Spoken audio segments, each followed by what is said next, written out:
Hello everyone, a very good morning to you. I was just reading the chat only, like, is it a sleepy Sunday morning or an energy-filled Sunday morning? Most of you full of energy. Very happy to see that because it took me 7 alarms to wake up this morning. But you say full of energy, so that gives me energy as well. Nobody wants to wake up on Sunday, but it's good that you are here because that's the need of the hour for us to probably use our Sunday mornings and then enjoy the rest of the day after we are done with our studies early in the morning. So we are doing chapter number 2. As you're aware, yesterday we started chapter number 2, which is strategic analysis of the external environment, right? And we were talking about why such an analysis is important, what kind of risks pertain to the external environment analysis or strategic analysis per se. Why is it important? How the role of chartered accountants in the future is shaping up to be so instrumental in providing strategic analysis to the business, to the strategy, to startups, to new companies, to existing companies, to big companies, small companies, and how is it becoming relevant day by day? We took so many examples. You were very, very conversational. So thank you for that. Continue that momentum. Speak a lot in the chat. Okay? Share your thoughts and continue to answer the kind of questions we ask. Today, again, we will continue the chapter with a lot of examples, real life examples of what companies and brands are doing so that we know how the world around us is operating strategically. Okay. We don't want to miss out on anything which probably people are doing smartly, and we can study here and utilize that when we start a business or when we consult our friends or anybody in their strategy. Okay. So let's start with that. Let us start from a very quick revision into what we studied yesterday. I'll go through the slides again very quickly and then we start where we left off. Okay. So we were talking about, we started studying an OTT company, how it transitioned through SWOT analysis, competitive analysis, and market analysis, identifying what's happening, what's their own strength, what's their own weakness, what's the opportunity ahead, what kind of threats, right, they can probably get into. Then they did a competitive analysis of what people around them are doing, and then they did a market analysis. The question for you in the chat very quickly as we revise is, what's the difference between competitive analysis and market analysis? Ritik, absolutely, you can do this class first as well. We are revising that so you can revise it with me.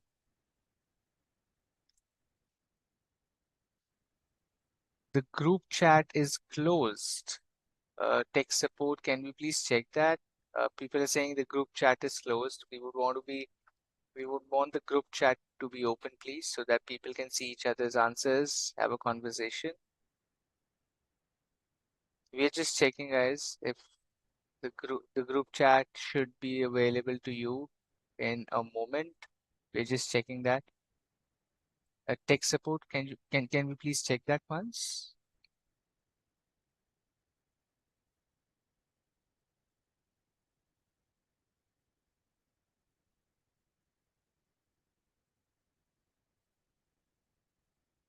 I am getting direct messages, but I would want the group chat to be open, please, so that people can read each other's answers, get to know more.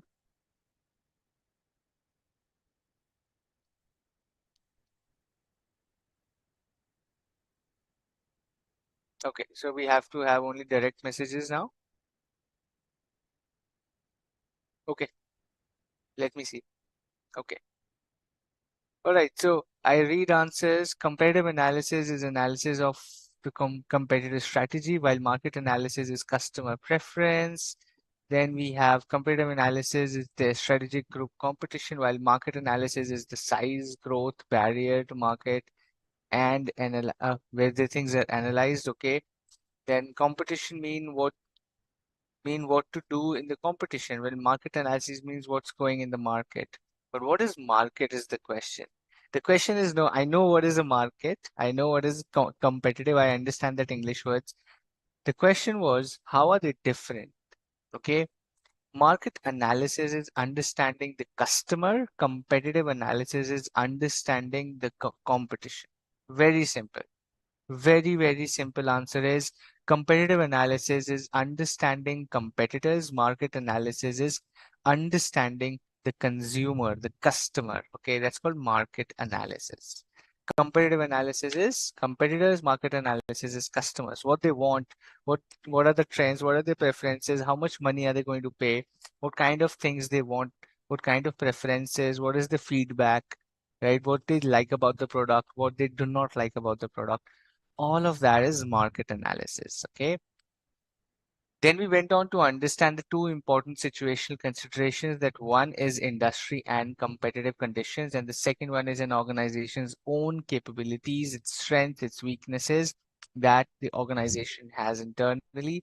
That's even important. It's not just important to understand about the industry and the competitive analysis, but also to understand its own internal strengths and weaknesses that go a long way in building a robust strategy. Because unless you understand yourself, unless you understand yourself, understanding others isn't really fruitful, because what will you do by knowing others unless you understand yourself?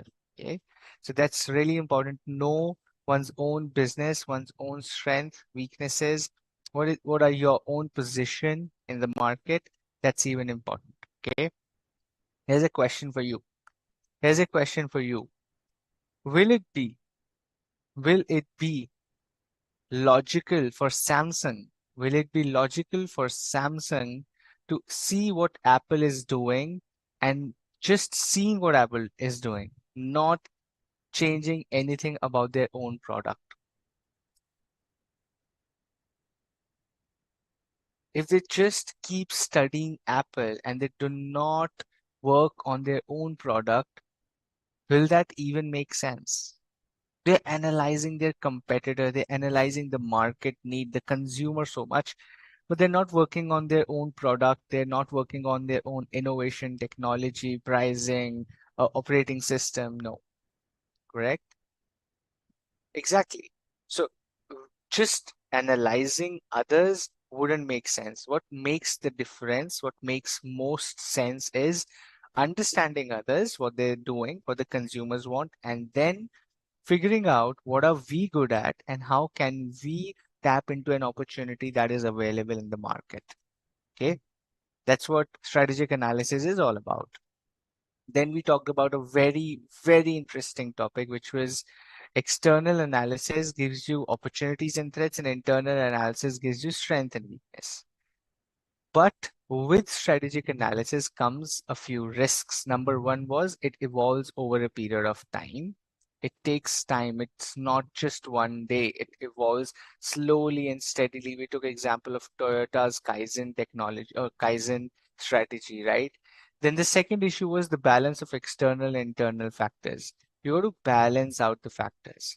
You cannot be a super strong company while the external environment doesn't even need you. Okay. If I tell you today, think about this.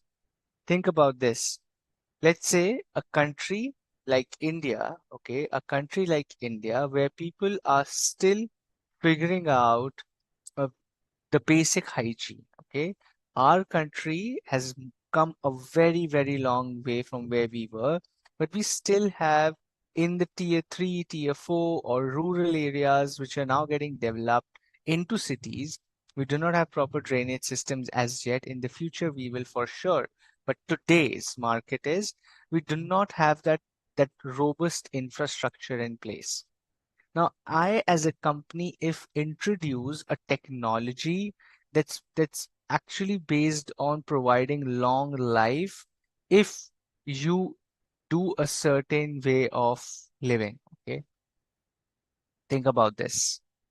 I am a business. I'm providing consultancy. I'm providing healthcare processes. I'm giving medicines and a way of living. Okay. I am providing that to people to elongate their life to a more healthy age. They can get over 100 years with my technology, with my ways. Okay. How big the market will be in India? What do you think? Will it be a massive, huge number of people wanting to buy my product? The market condition is, I'm giving you, people are still figuring out the basic hygiene. People are still figuring out basic healthcare. And I bring a technology which is like very, very advanced technology. Currently, it won't be a big market. It will be huge, but in the future, right? Currently, it won't be as big as I want it to be. And that's the balance of external and internal factors. Okay.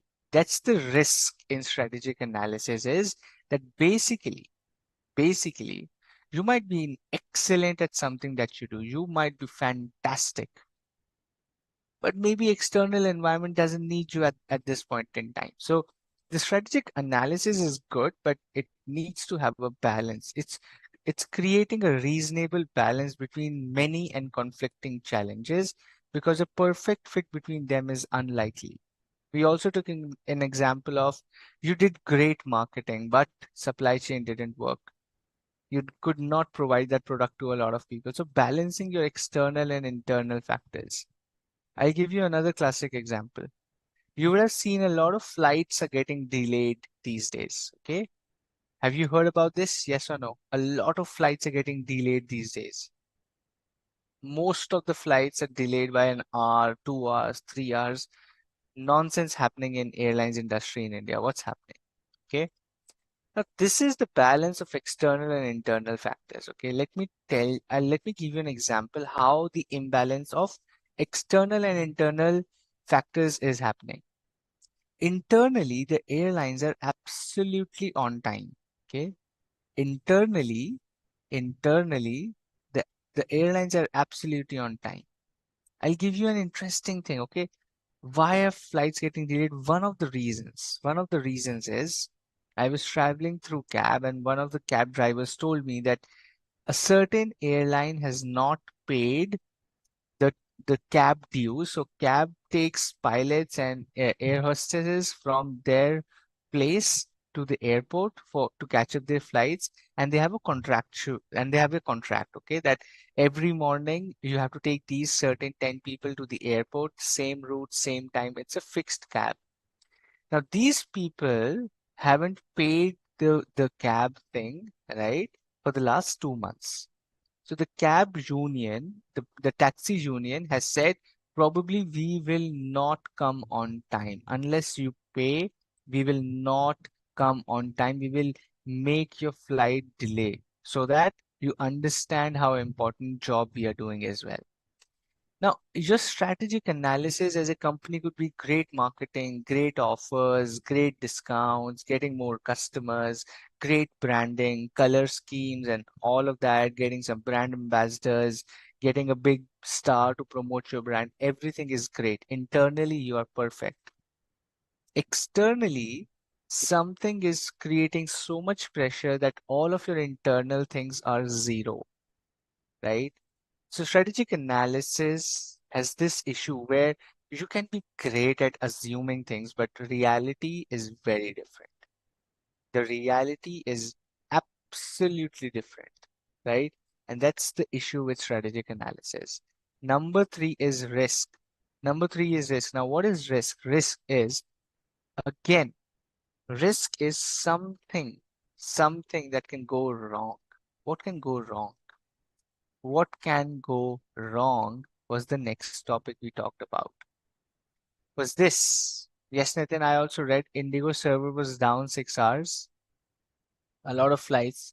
The airports were just jam-packed. Think about this, 6 hours server down. So many people at the airport to catch their flight. Every flight is delayed by 6, 7 hours. Massive problem. Now, when we say risk is anything that is beyond your control and can go wrong. What can go wrong? Four broad categories how the strategic analysis or your assumption can go wrong. Two are external, two are internal. One is external, which impacts you in the short term. One is external, which impacts you in the long term. Then is a short-term risk, which impacts you in the short term, or internal risk, which impacts you in the short term. Then there's an internal risk which impacts you in the long term. Okay. Now, an external risk which impacts you in the short term is that you interpret the environment, right, wrong. Your interpretation of the environment is wrong. Maybe you felt the next big trend is certain thing, but that trend doesn't even happen. That's an interpretation of the environment which went wrong. So external risk of your analysis going wrong in the short term is that your interpretation of the environment is wrong. Some opportunity, some threat, something that you're figuring out, you're thinking this will be big in the future, doesn't even happen. Number two, an external risk which has a long-term impact is that the environment itself changes. The environment changes altogether. That's an external risk which impacts you in the long term. An internal risk in the short term is your organizational capacity is unable to cope up with the demand that is generated by you. You created a lot of demand. You created a great business, but you cannot fulfill that demand because of your internal challenges. That's your internal short-term impact. An internal long-term impact risk is that the management changes and inconsistency in the management of the organization happens. People change, staff changes, strategy changes, the investors change, the decision makers change, right? The promoters change, or the people in the company are moving here and there, the resources change, your financial position changes to from good to bad to worse, right? There's a big loan that came up, there's a big legal problem that came up in the company. All of that are inconsistencies with strategy which are developed through internal problems. Okay. A great question is, how do you scan internal and external environment to get the desired results? SWOT analysis. A broad tool to do that is SWOT analysis. Srini? Strength, weakness, opportunity, threat. Internally, you will get to know your strength and weakness. Externally, you will get to know the opportunity and threat. A broad tool used for internal and external environment analysis or identification or discovery is SWOT analysis. Okay. Salish, do you want to ask what is Leonin? Can you give me in a sentence, probably, where you're reading this word? Okay, and this is where we left off our chapter yesterday, which is how does strategy and business environment go hand in hand? How are they intertwined? Okay, now a close and continuous interaction between a business and its environment is really important. The interaction helps in strengthening the business and using its resources effectively. Now, it helps the business in the following ways. Number one is it helps determining opportunities and threats. Number two, it gives direction for growth. It helps in continuous learning, building an image, and finally meeting competition. Okay, let's read about each of these. Determining opportunities and threat. Okay, Lean means in line, next. Okay, Shailesh, very nice. So, how does this really help business? Strategic analysis and business go hand in hand. Number one is determining opportunities and threats. Now, studying the environment. Listen to this very carefully. Studying the environment allows a business to identify opportunities and threats by analyzing market trends, consumer behaviors, regulatory changes, and everything around that, including competition. Now, let's take example of Swiggy. Now, a food in Indian food delivery app, right, and restaurant guide platform, which effectively studied the changing consumer behavior during the COVID-19 pandemic. By recognizing this surge in demand for online food ordering, people can sit at home and order from the comforts of the couches and beds, and increasing reliance on digital platforms. What it did was it pivoted, right? That it means it strategically moved its services to enhance contactless delivery and expand restaurant partnerships. It started aiming for growth, determines opportunities and threat. It could figure out an opportunity in the future during the pandemic, and it started investing in delivery and restaurant partnerships. Simultaneously, it identified threats such as heightening competition and changing regulations around delivery services. Government entered asking for more reports and audits of what is happening in your company around your delivery partners. More regulations came in, more competition came in. Now, this proactive environment scanning enabled Swiggy to capitalize an emerging opportunity while mitigating the potential risk, ultimately leading to significant growth during a challenging period.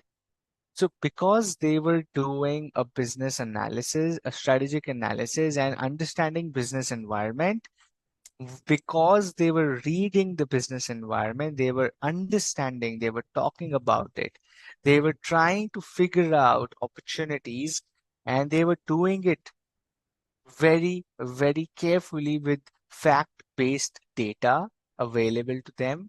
It became a huge success. So strategy and business environment study go hand in hand because of it you can figure out the opportunities and threats and start executing to achieve success, just like Swiggy did during pandemic, right? It's called proactive growth. Absolutely, yes, Nitin. You can call it proactive. Very nice. Very happy you're referring to the concepts we have studied.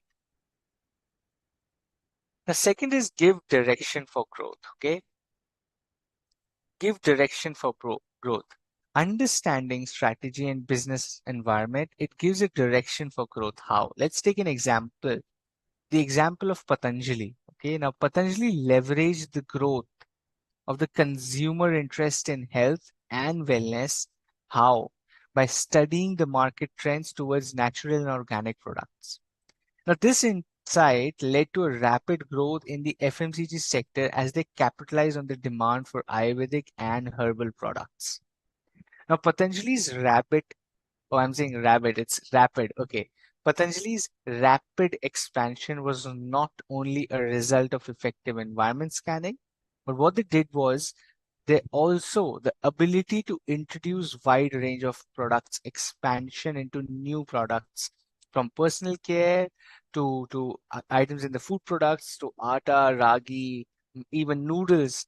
Patanjali noodles are also there, right? While maintaining a focus on natural ingredients. Everything they did, they marketed as natural ingredients. Now, this strategy allowed the company to capture a significant market share in the highly competitive Indian FMCG sector, leading to revenues of over 10,000 crores, which is about $1.4 billion dollars as of recent estimates. By continually adapting to consumer preferences and market trends, Patanjali has not only solidified its position in the FMCG, but has also played a role in popularizing Ayurvedic practices in the modern India and showcasing how a deep understanding of environment can facilitate substantial business growth. It tells you where to grow. It tells you how fast to grow. It tells you, will it be a good ROI, return on investment, to grow fast?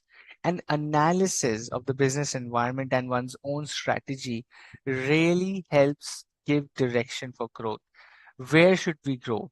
Which products? Which line? Which competitor to beat? Which market to capture? At what price? What should be the next step?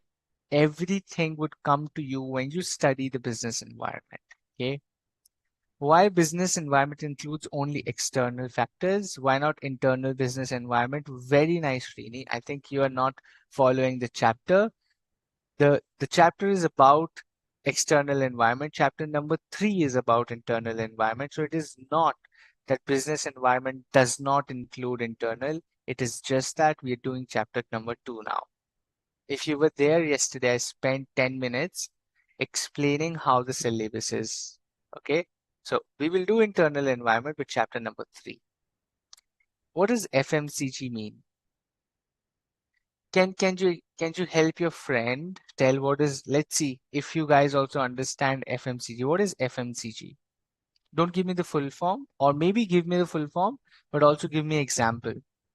FMCG goods होते कौन से हैं? What are FMCG products? Fast moving consumer goods. FMCG. Fast moving consumer goods. Examples of FMCG.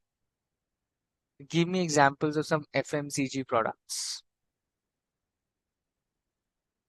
Milk, soap, shampoo, right? Detergent, hand soap, vegetables. That's grocery. That's different. That's not FMCG. Shower gel, shampoo, milk, soap, detergents, right? Chocolates, milk powder, cosmetics, Maggie, atta maida. Okay. Tobacco is not FMCG. Toiletries, candles, cosmetics. Toiletries are there, toothpaste, FMCG, right? Daily essentials are mostly daily essentials are FMCG. That's right, Omkar. The products which are consumed on a daily basis essentially are FMCG.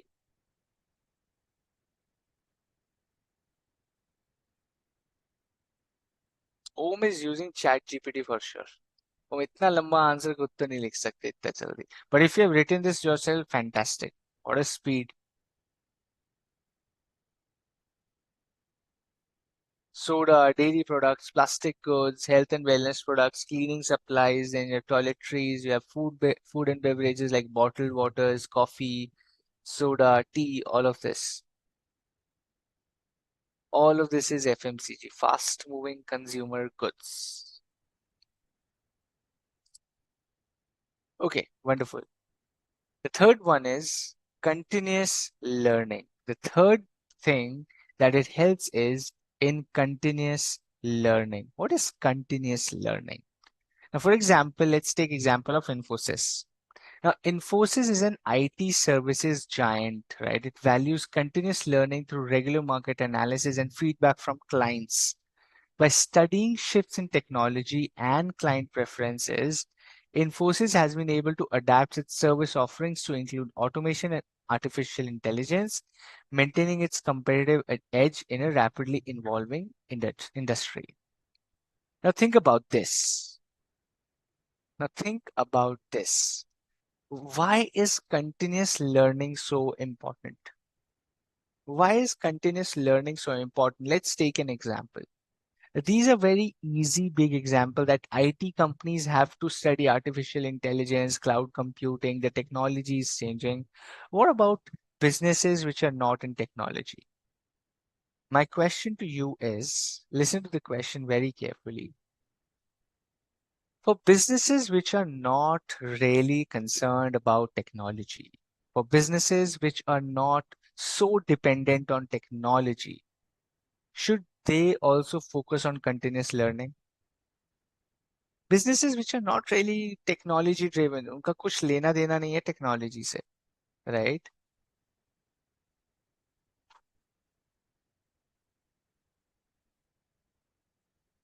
Should they also be concerned about continuous learning?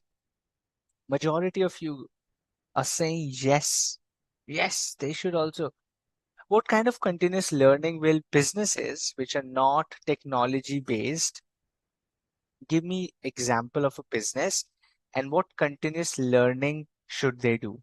Don't give me vague answers like it will help them in adapting to environmental changes. It will help them in consumer insights. No, I want to give you I want you to give me an example of a business which is not related to technology and then tell me why and how, not why, how will they do continuous learning?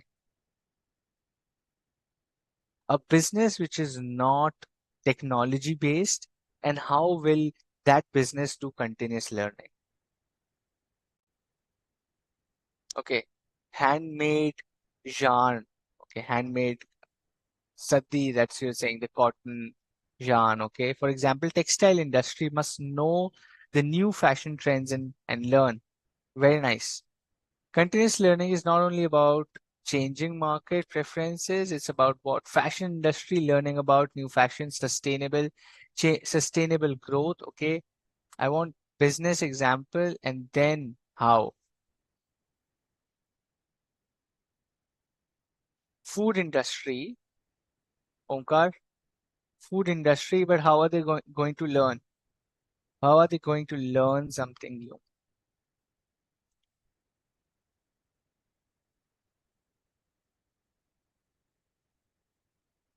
Like teaching. Teachers must continuously learn and give more knowledge to the students. Fantastic, nice.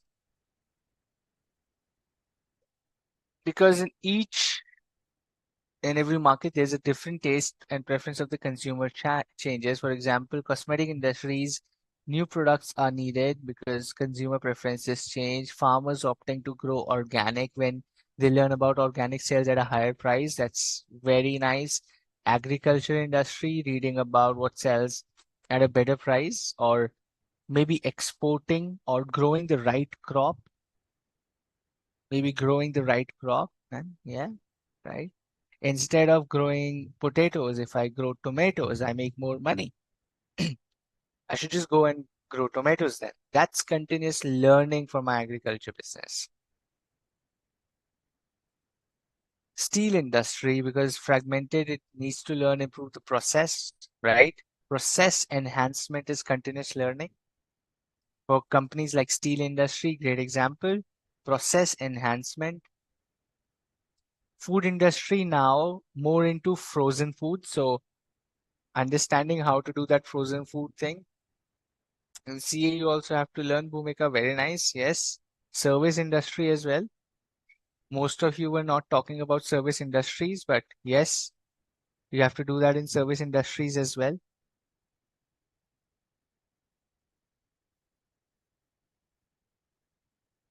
A pizza maker on customer analysis. Customer prefer more baked pizza and ऐसे ही new things सीखते रहे. Okay. Innovation in your own product. Toyota's Kaizen method by learning the customer need. Okay. More taste, explore new flavors in the food marketing analysis. Okay, Hardik, 100 rupees kg पे पहुंच गया Hardik. Electronic home appliances business. Aditya, I read your text already. Yes, sending it 5 times. Small sachet of shampoo for targeting lower income groups, right? That's again a great learning which you just pointed out. Very costly shampoo brands, they introduce small sachets, 2 rupees, 3 rupees, 5 rupees sachets, so that people use the product first, and then because they will like it, they're so confident on the product quality that they say, okay, if I give this product for a lower price for at a different packaging, let people experience the product, then they will buy the bigger one themselves. That's continuous learning about what the market really makes decision on. That's a continuous learning. EV cars to learn to make more lighter, more powerful battery, longer lasting, more kilometers, more mileage. Right? EV cars have a way to go. But fantastic. Beyond technology, a lot of businesses have to continuously learn, and that is what we are talking about here. Continuous learning really helps in building solid, sustainable, long-term successful businesses. Okay. Now, for example, Mahindra and Mahindra, the company focuses on studying market conditions, consumer preferences, and environmental regulations. Okay, particularly in the automotive and agribusinesses. Now, this strategic approach led to the introduction of electric vehicles under Mahindra brand, responding to the global push towards sustainability and renewable energy. Now, Mahindra is reading where the world is moving in their industry they operate, which is automotive or agribusiness. It's moving toward renewable and sustainable, right? And that's where Mahindra is also moving now. That is where Mahindra and Mahindra are positioning themselves as well. While doing so, the next thing comes is image building. I'll not go to this, but let me ask you first. What do you think? How does how does knowledge of business environment, how does studying business environment really help in building an image of the company? The question is simple. How does studying the business environment and knowing the business environment, or basically the knowledge of the business environment, helps is in building an image of the company? Better service, better performance to customers, brand building by investing. Okay. How does the knowledge of business environment really help in building an image of the business? It helps the company to have a first mover advantage, increase the reputation by doing what the consumer wants, doing things by needed by the consumer, right? Brand image is increasing. It creates a greater goodwill by catering to consumer needs. Stay ahead of the competition. Being proactive, understanding the consumer and market to be pioneer in certain markets. Okay. Let me give you another thought. Let me give you another thought. You are right. They really work on what the consumer wants. But what if I tell you, if a brand is one step ahead of consumers' thought, if if the brand or the organization or the company or the business is one step ahead of the consumer's thinking, what will happen then? They will create a demand, right, Satya? You're right. They will create a demand. What else will happen? Let's see if anybody can give me the word I'm looking for. Improve the goods quality. Okay, they will be the trendsetters. What we will need be there in the market. Very nice. You will build image by anticipating future demand. Okay, might be change chances of risk. Yes. If people are going forward, healthy lifestyle, then a company can improve image by selling goods. ये तो वो हो गया कि भाई हो रहा है. There's an ongoing trend and I comply with the trend. It gives me an image building opportunity, which is fine. I am saying you're one step ahead of consumers' thought process. Exactly, Avinash. Great example. Like Fair and this brand, right? Fair and Lovely, or whatever the name is now. No, Glow and Lovely, not Fair and Lovely. That's banned. It's Glow and Lovely now. That's again an external environment response. It creates a demand for things that you don't even need, but they tell you, oh, you need this product. This is what you need. We are telling you this is what you need. It creates a new market altogether. Okay. It creates a new customer base, a new market itself. It does one thing. Okay. Remember this word. It's called consumer education. When a company is one step ahead of the consumer's thinking, it spends a lot of money in consumer education because the consumer is not aware of this. And you as a company are thinking one step ahead. So you first have to educate the consumer about what the product is and how is that going to help them. It's called consumer education. It's called consumer education.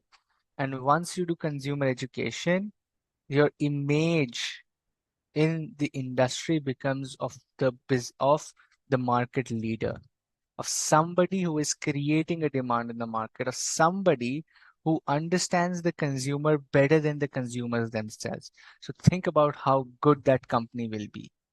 That's the kind of image you build in people's mind, that see, we know what you want even before you really realize you want it. I tell you what you want. Let me help you.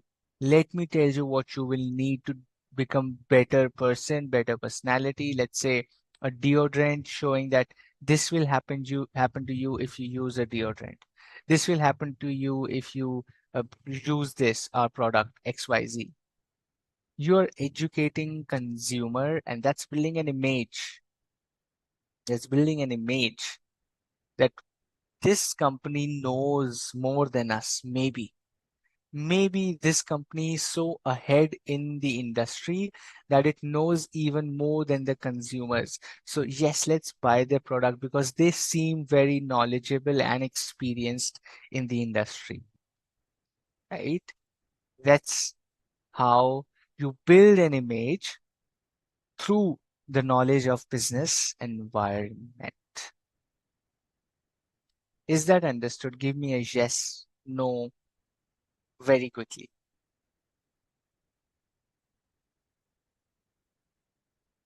Okay, wonderful. Very happy. I see a lot of yeses, thumbs up. Awesome. Sadab, example of image building on your screens. We'll study that. Great.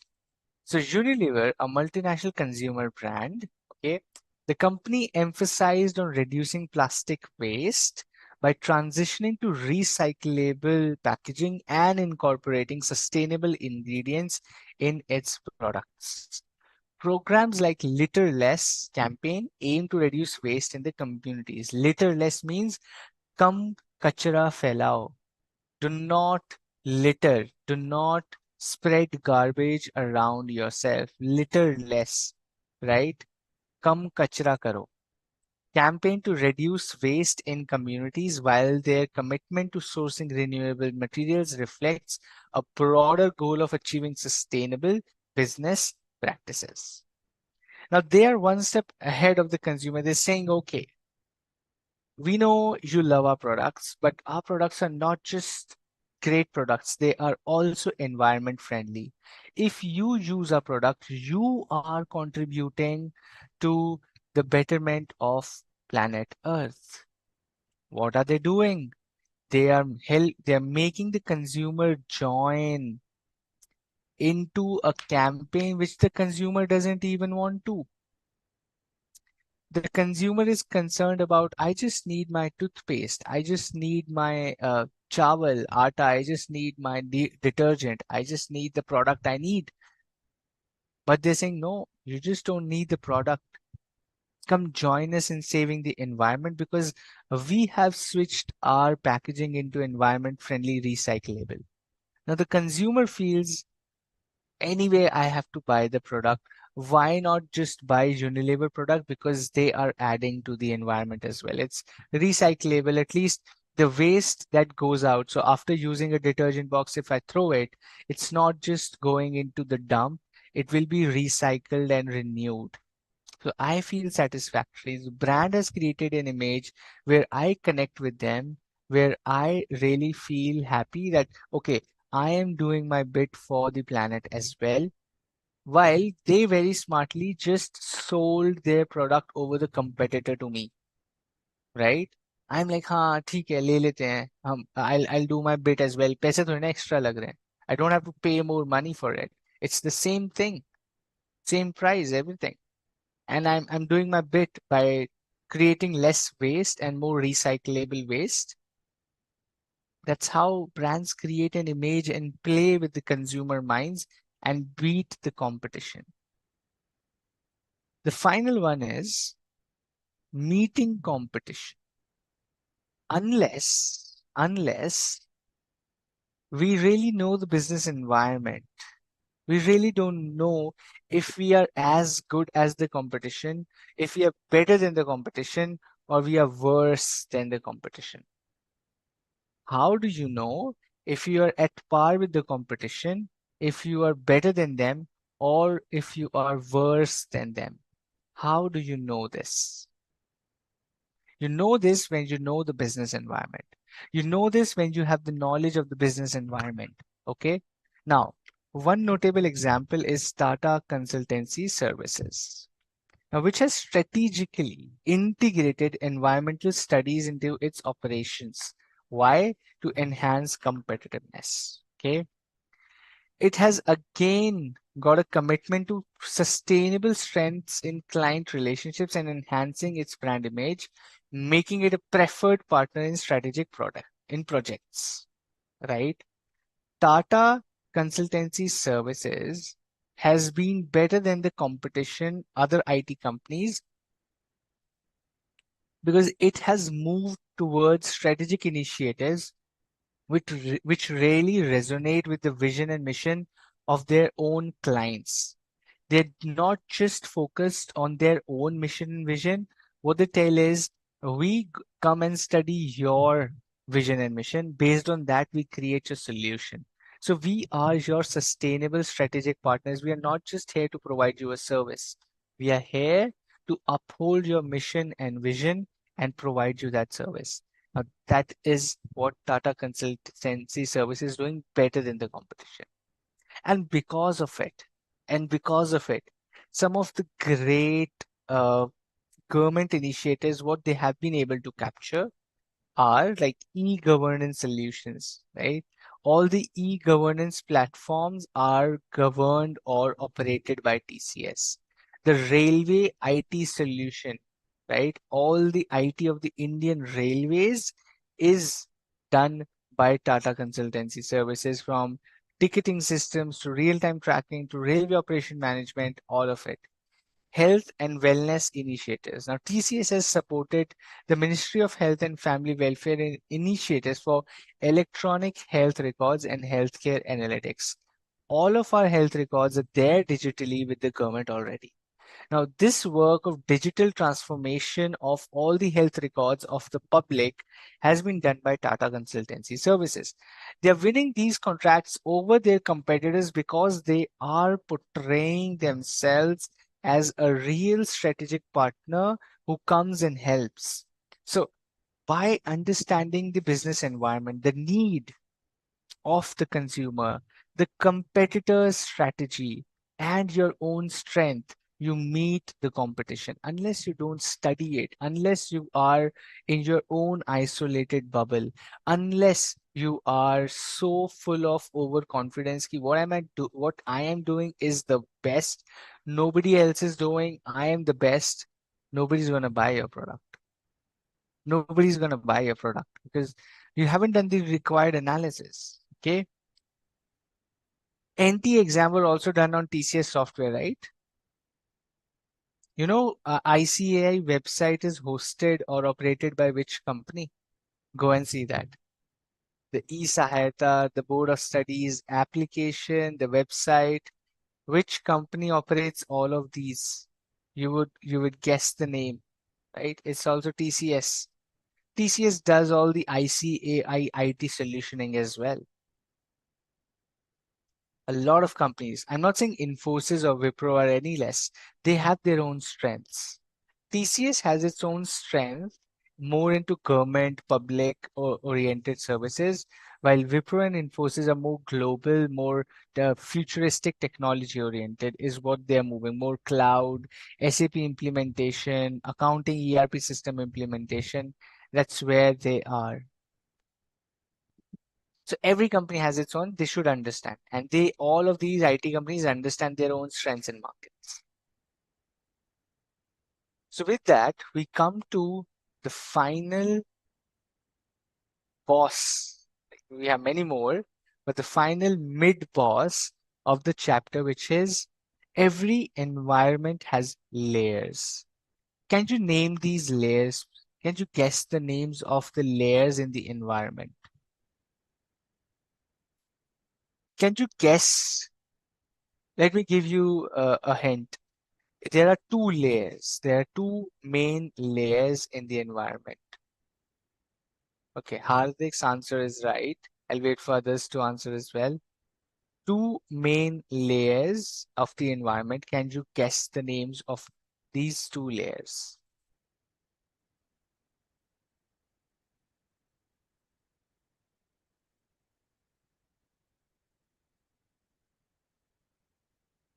That's right. Micro and macro. The two layers are macro environment and micro environment. Okay. Macro environment and micro environment. Who will explain macro environment? Give me some examples of macro environment. Give me some examples of macro environment के examples दीजिए.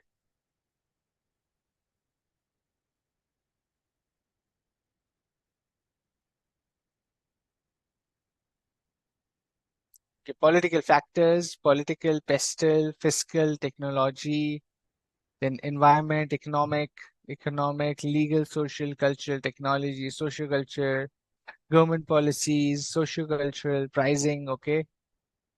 Then we have environment, legal or political changes,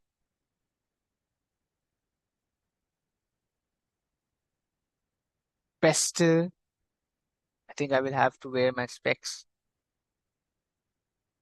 or the chat is too small. Let me zoom in a bit. I have to strain and look at the screen. Okay, suppliers and competitors, micro, macro, national level, individual, tech advancement, social culture, competitors. It operates outside the firm, the government.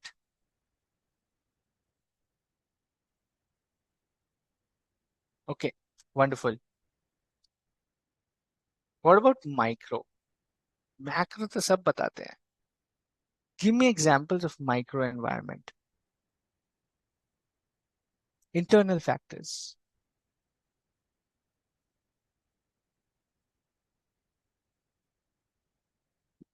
Employee, investor, management, intermediary, specific to an entity.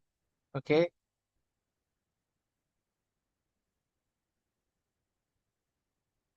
managers, staff, employees, consumers, okay, customers,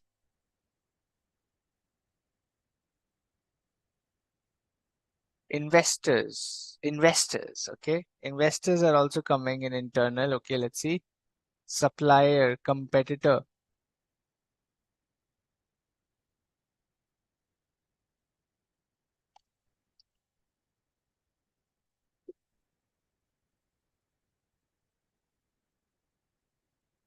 Work on small areas of the business, suppliers, employees, consumers,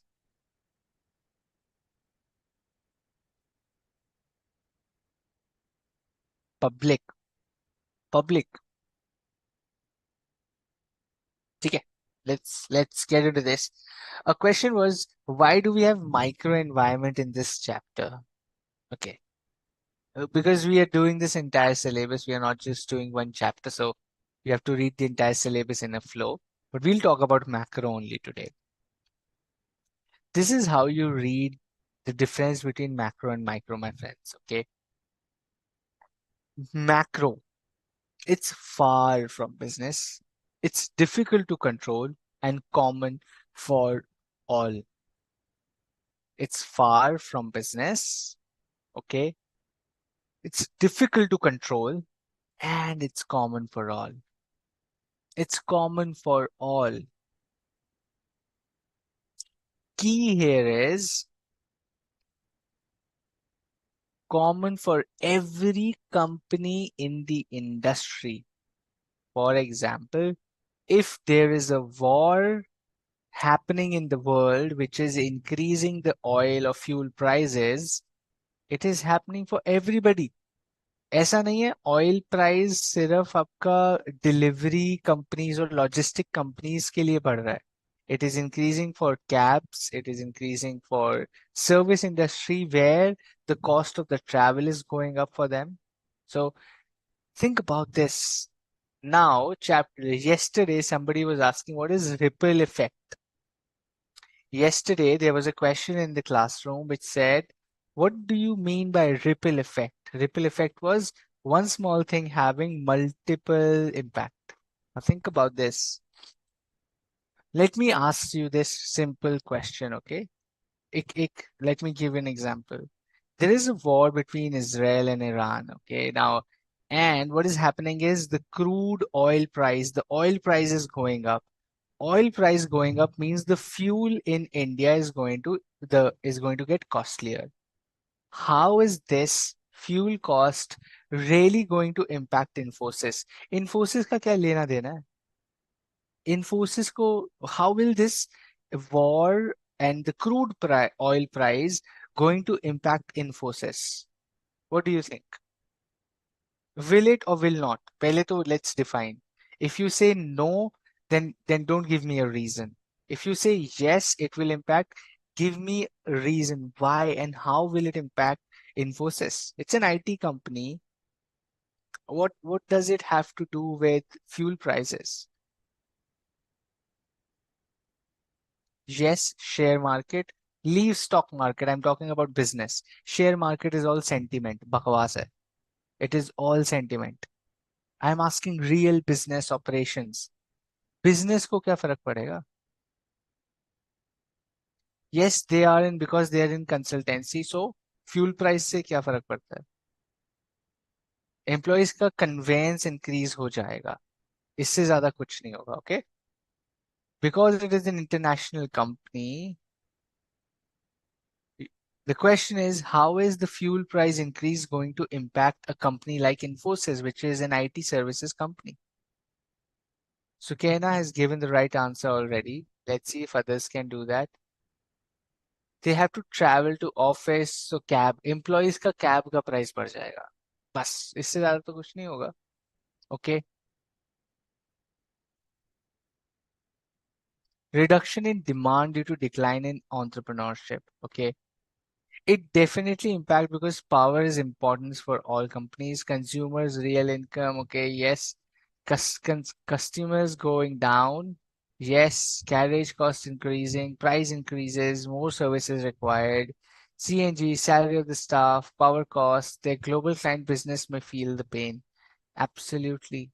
I've got two wonderful answers. One is their clients will start feeling the pressure.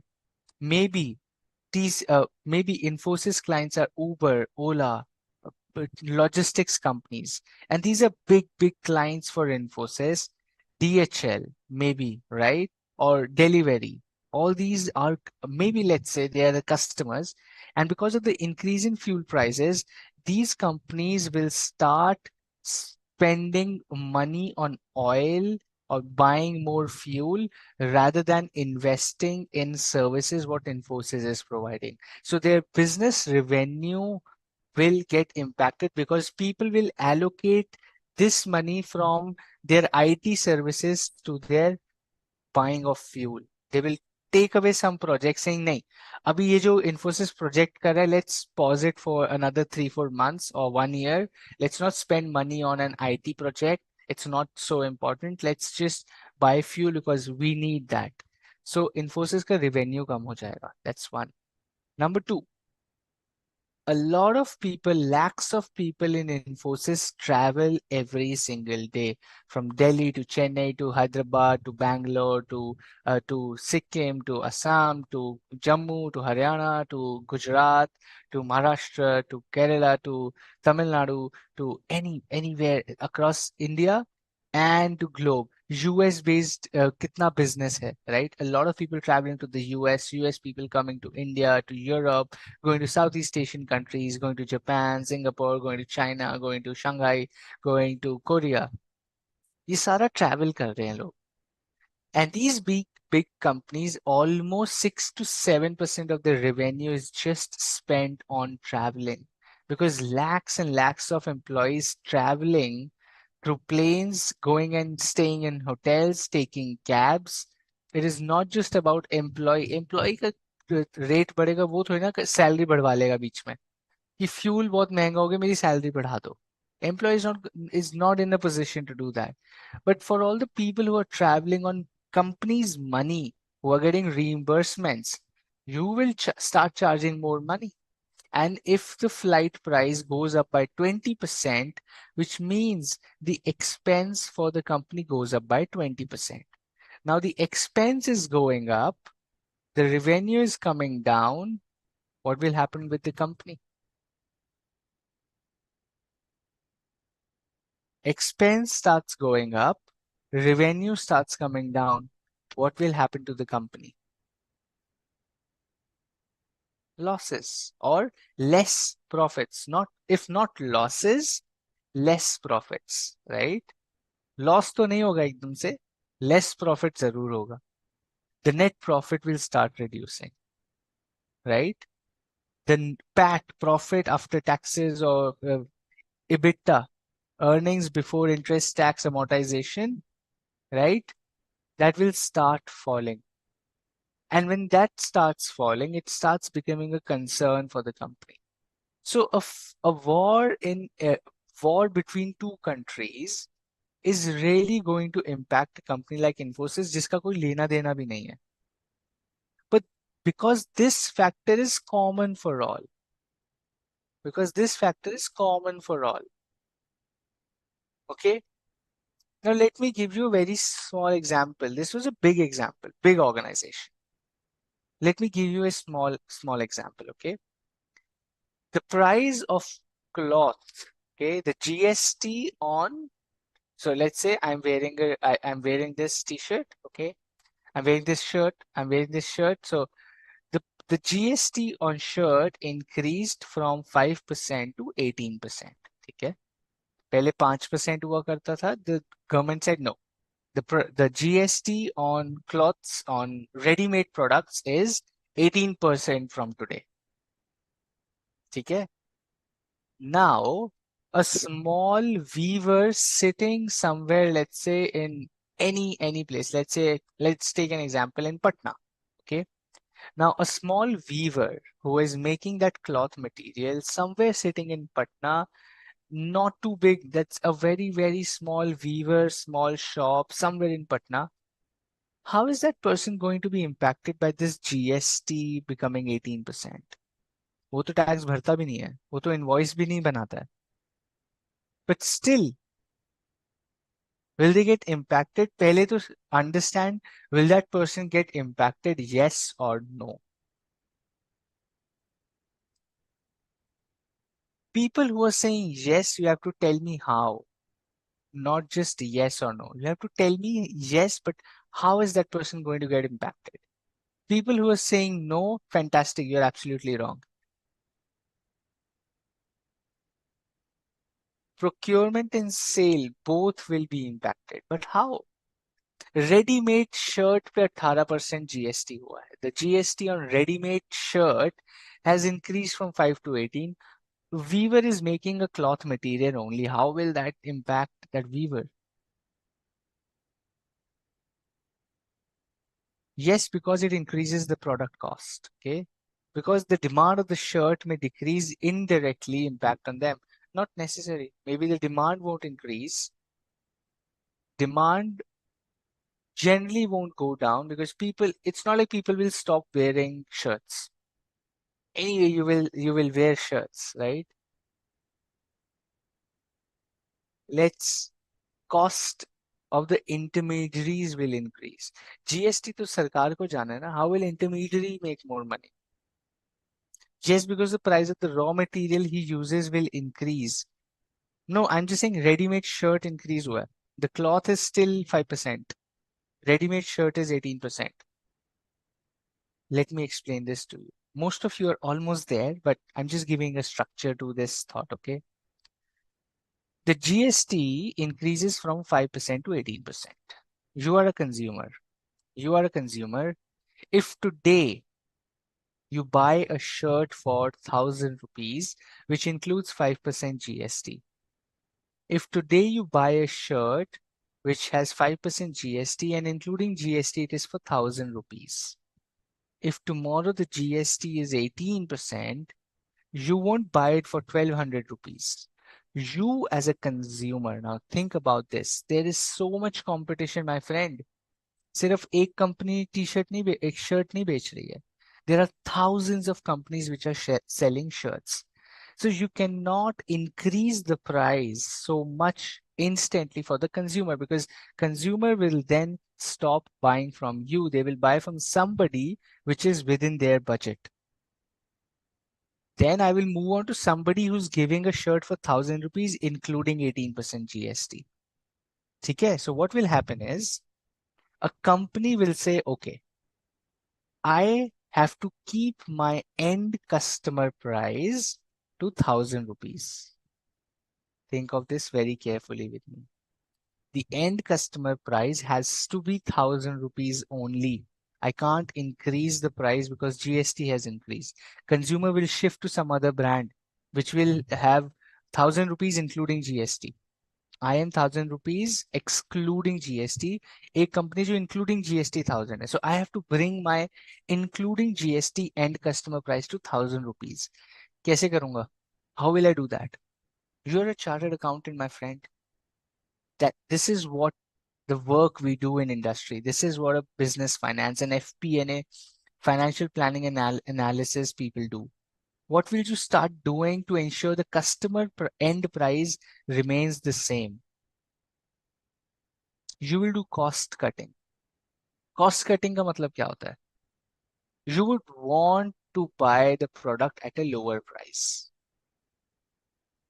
You would want to buy the raw materials or the cloth at a lower price so that you continue making margins while giving end customer the price they want. You will make money, consumer will get it for 1000. ये पूरा cost cutting का impact जाएगा किसको? You as a big brand having power, having money, investment, having that market standing will still make money. The consumer will get it for 1000 rupees. ये पूरा cost pressure जाएगा किसके ऊपर? ये जाएगा manufacturer के ऊपर. This entire cost pressure will go to the weaver who is sitting in Patna. He used to sell cloth for, let's say, 100 rupees per meter. Today, I will say, oh, boss, the GST has increased. Consumer wants it for 1000 rupees. You will have to give it me for 90 rupees a meter. Otherwise, I will stop buying from you because it becomes too costly for me. Right? So this entire cost pressure goes to the weaver, the manufacturer, the small person in the cycle of things. But at what cost? By reducing the quality. Why would you reduce the quality? That's called cost pressures. That's called the macro environment. It's common for all. सबको impact करता है, same तरीके से impact करता है, right? Every competitor, every consumer, every brand, every manufacturer, सबको equally impact करता है. That's a macro environment. It's common for all. Nobody can control it. GST आ गया तो आ गया, जो करना है करो. It's not like कि H&M के लिए GST नहीं है, Zara के लिए GST है. Okay? It's not like Max Fashion के लिए GST नहीं है, Lifestyle के लिए GST है. सबके लिए GST सेम आएगा. Right? So this is how a macro environment is far from the business, right? Somebody somewhere takes a decision, it impacts your business. It is difficult to control. You can't really control that. I can't really control what's happening in Ukraine. Infosys just can't call up Ukraine and say, "अरे यार ये please Russia Ukraine अपनी war खत्म करो यार, मेरा travel महंगा हो रहा है." They can't do that. It's common for all. Everybody, their competitors, their consumers, everybody's gonna get impacted. While micro environment is very close to the business, it's easier to control and it's specific to them. The key word is it is specific to them.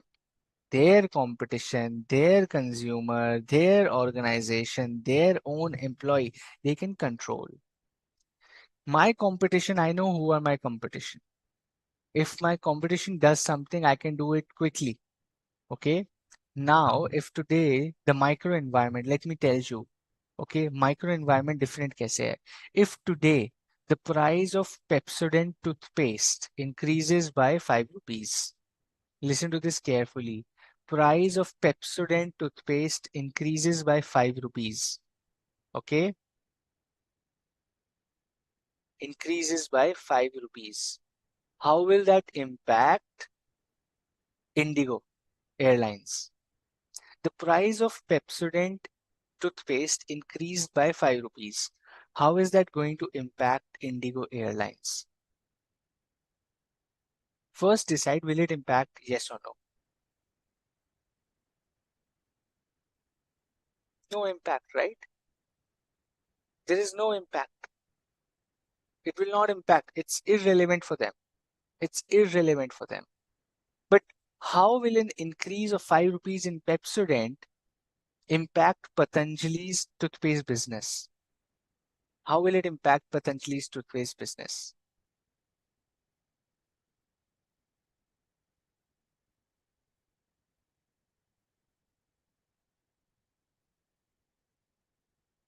increase in sales and increase in demand for Patanjali, right? Or an opportunity to increase their price as well. Maybe they can either say we are still cheaper, or they can say, oh, it's time for an industry price increase and we can also take a price increase. Simple, right? So this is the microenvironment of Patanjali and Pepsodent. Close to the business, easier to control, specific to it. This is microenvironment. The competitors, the consumers. Macro nahi hai wo. Macro is like government, political, socio-cultural, demographic. India में क्या हो रहा है, right? World में क्या हो रहा है? All of that is macro. Right now, what the telecom industry is doing is increase their ARPU, right? Average revenue per user. That's right, Srini. Potentially will take the Pepsodent market cap. Yes, they can. Not market cap, market share. Market cap share बाजार में होता है. Market share होता है यहाँ पे. Firstly, Jio increase recharge pack. Now Airtel and Vodafone also increase. So it gives them an opportunity to increase their prices as well. Okay. What we'll do now is it's 8:15. We will take a 10 minutes short break. Okay. When you come back, we start with our macro environment. Okay. Let's take a quick short break of 10 minutes and I'll be sharp back at 8:25. Let's take a 10-minute break and start from macro environment.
All right, everyone, we are back. I'll just wait for another 30 seconds for you to join in if you can hear me. Very nice. Get seated, or you're standing, or wherever you're watching this. Lying down in your beds, on your chairs, in your laptops, on your phones, wherever you're watching this. Let's get back to where we were. We were talking about the macro and the micro environment. The macro, how is it common for everyone? And micro, how is it specific to each of the companies or the organizations? And how do they manage it? Okay. So let's get into understanding the macro environment, the elements. That's the focus of the chapter is macro environment elements. Okay. Now, demographic environment. Demographic environment talks about the characteristics of the population. It can help you in defining the market size. It helps you to identify the trends. Okay. Socio-cultural environment. It is the belief and the value system of the population. Characteristic of the population demographic. This value system and the beliefs of the population is socio-cultural environment. Now, socio-cultural environment helps you define what product should you make and what should be the features of the product. Remember this. I'm giving you keywords. If the business case scenario is talking about business product features, it's talking about socio-cultural environment study. If it is helping you identify the market size, it is talking about demographic environment. And if it is talking about GDP, Forex, import export, talking about interest rates and all of that, it's talking about economic conditions of the country or the markets that the company wants to operate in.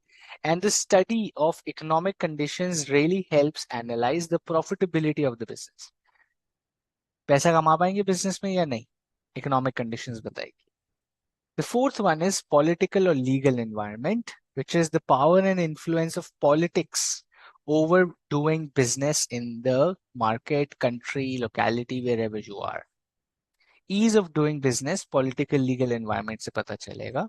For example, Dubai versus India versus US versus North Korea. Where do you feel it? The opportunities are more and the ease of doing business is more? Depends. What kind of business you're doing. Okay. The final one is technological environment. Technological environment is the country's investment attitude, right? Which means are the country's policies towards technological investment and the skill available in the workforce of the country will support the technological environment or advancement that you as a business prospect or want. If yes, then very nice. If no, then that's a separate conversation. Okay. Market size is also included in the economic environment, not necessarily. It generally doesn't talk about market size of the product or market that you're working on. It goes into demographics. Market profitability will go under economic, okay? Let me ask some questions and then we get into deeper of each of these scenarios, okay? The question is, I want to start a business in a locality. Let's say, taking an example, I want to start a business of jewelry. Okay, I want to start a jewelry business somewhere in the suburbs of Mumbai. Listen to this very carefully. Listen to this very, very carefully. I want to start a jewelry business in the suburbs of Mumbai. Where I want to start that business is an area which is dominated by a certain people of a certain caste. Okay. That area is dominated by people of a certain caste or background or community, not if caste, but a certain community. Okay. Which have been there into jewelry business. They've been jewelers for the last 100 years. It's a community. There are like 15 shops. All shops are owned by one single community people. The political person there, the MLA or the person who is politically heading that locality is also from that community. How easy will it be for me to start a business there? I am a person of a different community.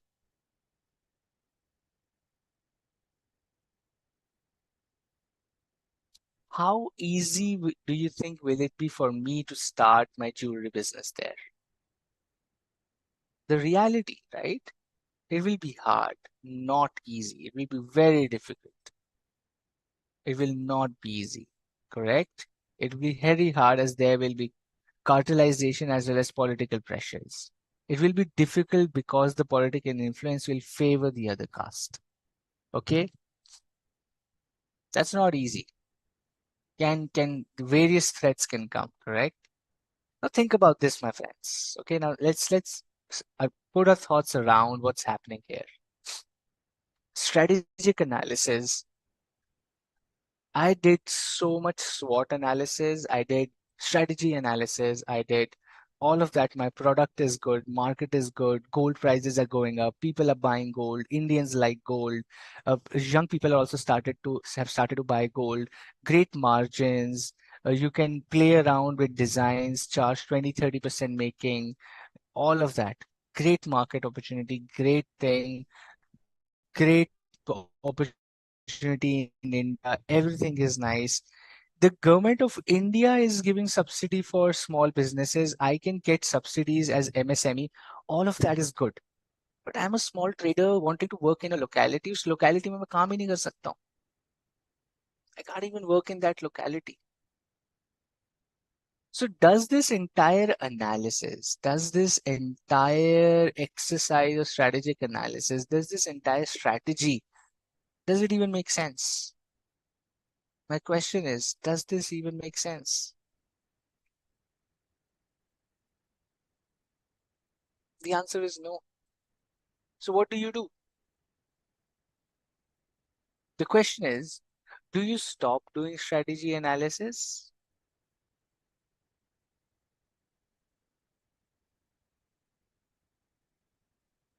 Exactly. The correct answer is you don't stop doing strategy analysis. The opportunity is still there. The government is still giving subsidies for MSMEs. The gold is a great opportunity. The market is good. The product is good. Indian market is good. People are supportive. But what you got to do is you got to change the location, my friend. Hard truth for your business is you got to change the location. You cannot work in that area. It's going to be difficult for you. This is where all of these things start falling into one place. The macro environment, political legal environment, understanding the business environment goes along with strategy. Abhi pada. Helps in finding growth areas, helps in decision making, helps in building brand image, all of that. क्या हो रहा है? तो क्यों पढ़ूं मैं business environment strategy बनाने के लिए? Why should I just study strategy and business environment together?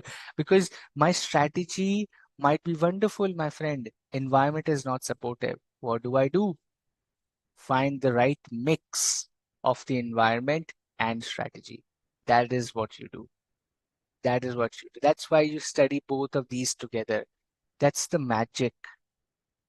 That's the magic, right?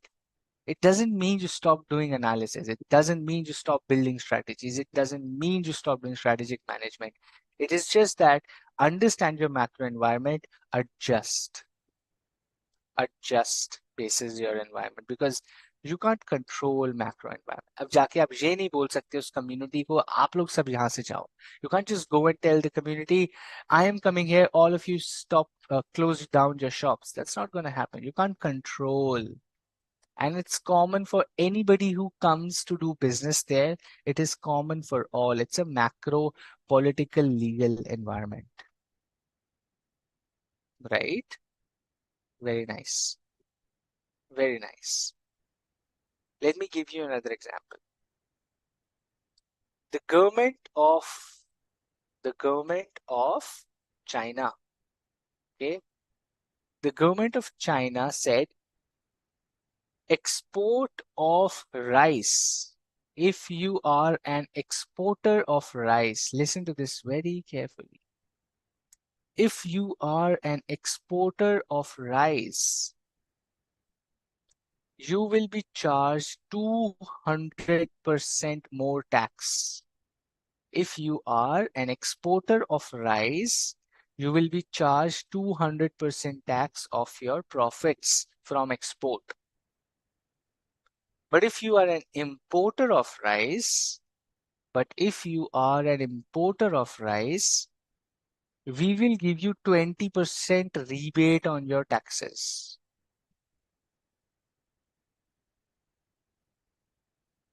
Okay?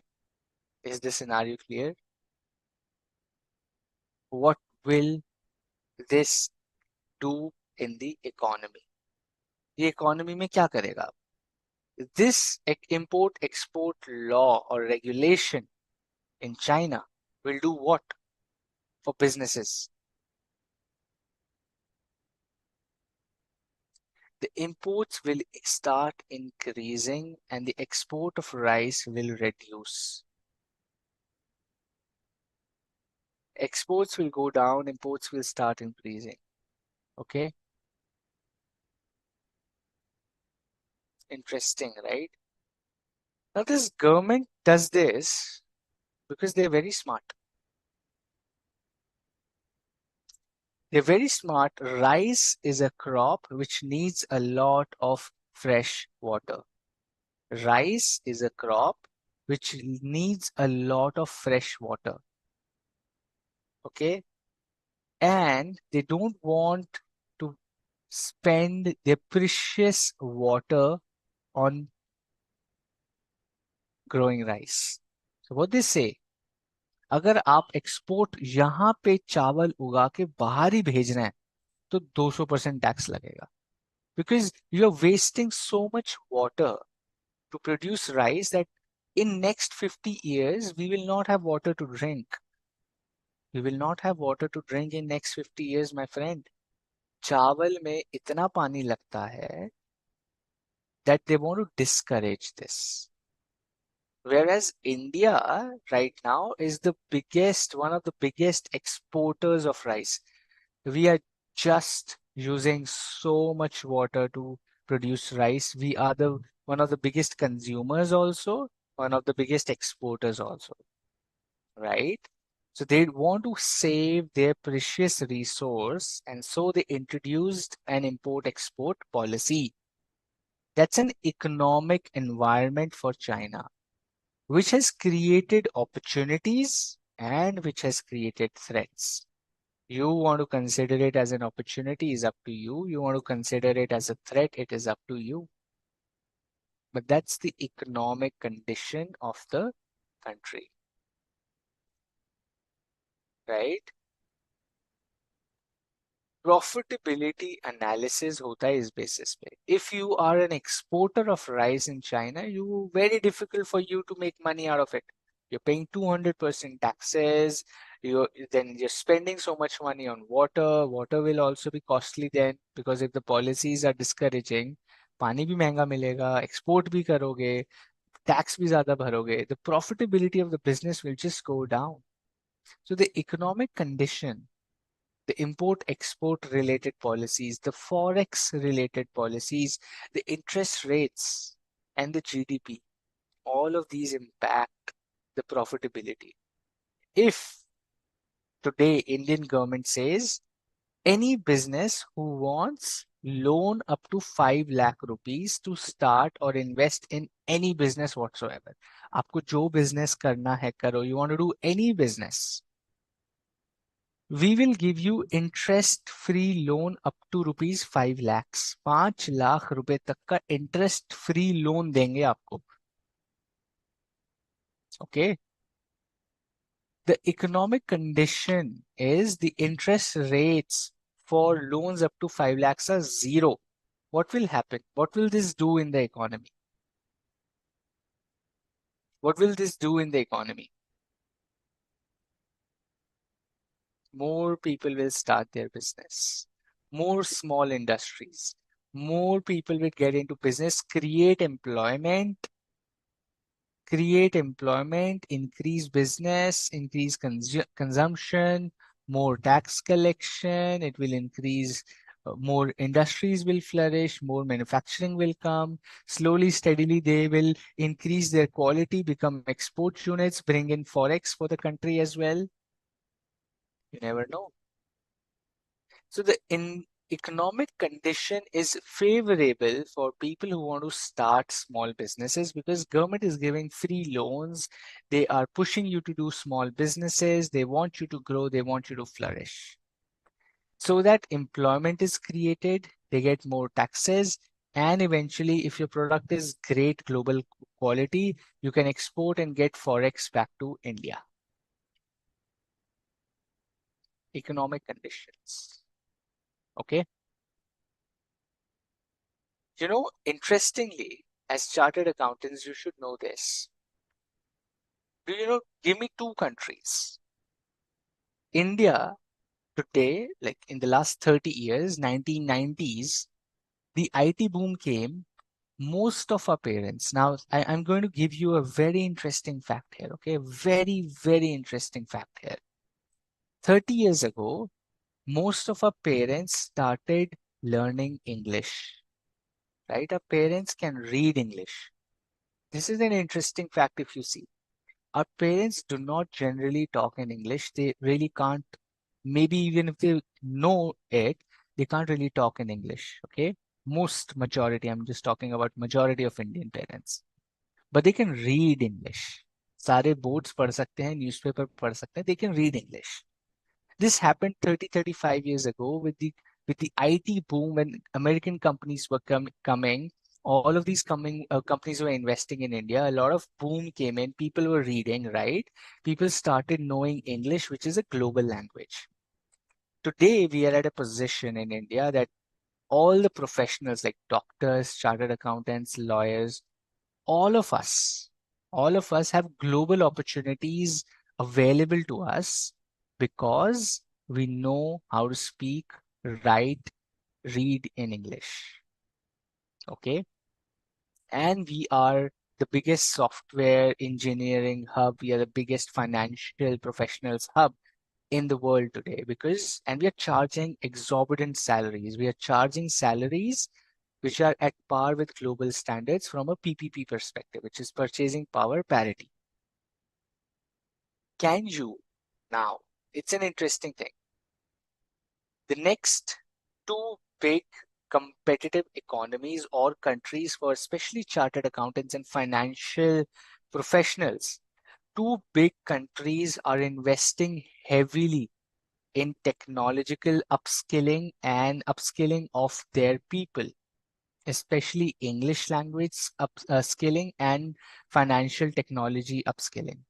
Two countries are spending money like anything in building that upskilling for their people, and they're taking away a lot of jobs from India. They're taking away so many jobs from India. Can you name those two countries? Very small countries. You might not even have thought about it, but let's see if you can guess it. Don't Google it. Don't Google it. Take a guess. कभी कभी guess भी करना चाहिए कौन से marks मिल रहे हैं. Okay. I read Japan, Dubai, US, Algeria, New Zealand, Vietnam, Ireland, Bangladesh, Pakistan, Korea, Cuba, Nepal, Bhutan, Switzerland. नहीं. Taiwan, Singapore, Vietnam, Malaysia, Sri Lanka, Romania, Japan, Malaysia, Dubai, Norway, Saudi. Okay. I see Malaysia for the third time, Iran, Pakistan, Hong Kong, Syria. अरे नहीं भाई, Syria भी देखा पहुंच गए. Maldives, USA, Israel, Canada, Ukraine, Singapore, Finland. Very close. एक country का नाम तो आ चुका है, दूसरी country is still pending. Nigeria, Chile, Argentina, UK. Very close to UK. Denmark, Slovenia, Scotland. Okay. और पास आ जाओ, फ्रांस, दुबई, यूरोप. यूरोप कौन सी कंट्री है? Europe is a continent. Britain, Ireland, Myanmar, Russia. Canada, France, Japan, Greece, सब ले लिए, ये घूमने नहीं जाना है हमें. Asking about countries which are, oh, I saw that name. Sukaina has already given that name. Okay, so let me just reveal that. Two countries which are taking away a lot of financial professionals, right? One is another one like Sainath has given another name. I'll talk about that also. Very interesting. One is Malaysia. One is Malaysia. Second is Poland.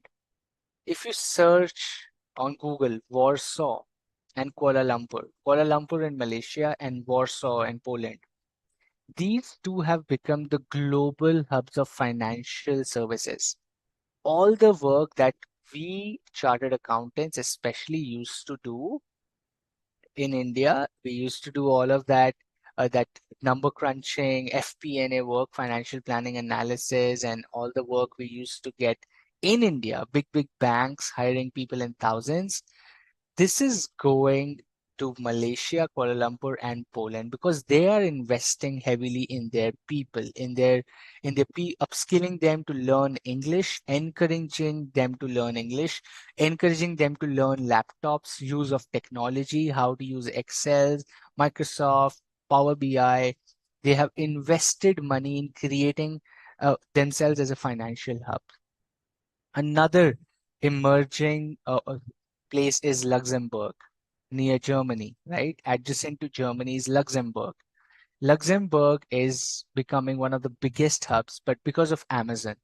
Amazon has set up huge facilities, like thousands and thousands of people can work there because these are cheaper locations within Europe. They can manage time zones with the US and European countries. For India, it became very difficult to manage time zones of the US. When we have daytime, they have nighttime, right? So it becomes difficult for people to manage. But the more you go towards the Western countries like Poland, which is now the hub, the time difference is only 3.5, 4 hours. You can still manage. We had a time gap of 12, 14 hours from East Coast, West Coast of the US to India. So these things, I'm not saying you should be scared or what should you should go there or not. I'm telling you the facts, what's happening. But the point to note here, my friend, is that the technological investment by a country really defines the opportunity and threat in the economy. That's a technological environment of external environment. The skills available in the workforce. Global companies are looking at these two hubs, right? Warsaw and Kuala Lumpur as next big place to set up their financial operations. And most of them have already done it. It's not new. They have already done it. Kuala Lumpur is working as the hub for the entire Asia region for Australia, Japan, Korea, China, India, Southeast Asia, right? They're the center point of entire Asia. They are the center point of entire Asia. India से 2.5 घंटे आगे, Korea से 2 घंटे पीछे हैं. So they're in the middle. Poland, Warsaw becomes the center for Middle East, like Dubai, Middle East, all your countries there, right? Turkey hai, then Egypt hai, all of that African countries, and it also becomes the center for the Western Europe. Now, for US and and Canada, new hubs are being created in Mexico and Argentina. New financial operation hubs, just like India used to be 20, 30 years ago, booming with people upskilling. The same thing is happening in Argentina. Same thing is happening in Mexico, right?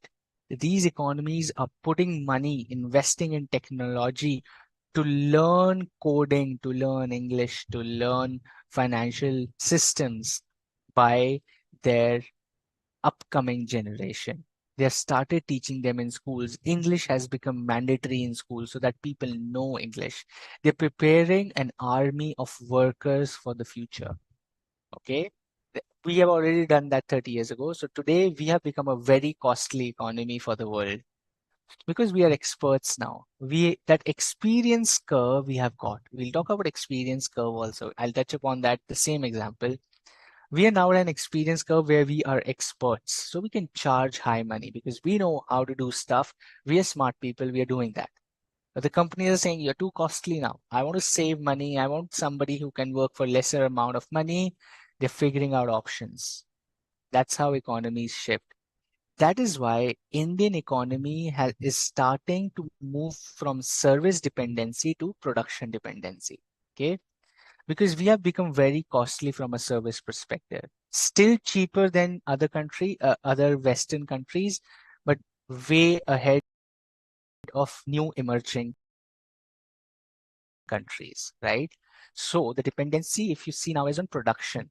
गाड़ियां यहाँ produce हों, phones यहाँ पे produce हों, steel, renewable energy, solar panels, e-rickshaws, all of get produce everything make in India, manufacture in India. क्यों?